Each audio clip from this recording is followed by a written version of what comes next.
Hi, welcome to Richard Kabili YouTube channel, and for today's tutorial, I will be teaching you on how to turn on and off dim lock screen and do not disturb on iPhone X. But first, kindly subscribe to this channel and don't forget to hit the subscribe button and the bell to notify you for the new updates. And let's start.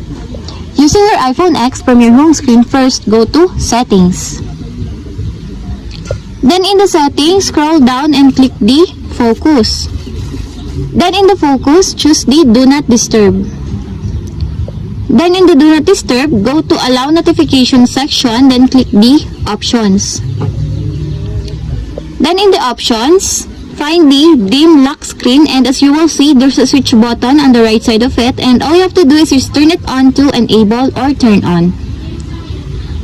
And it is now turned on. And if you want to turn it off, just press again the switch button to disable or turn off.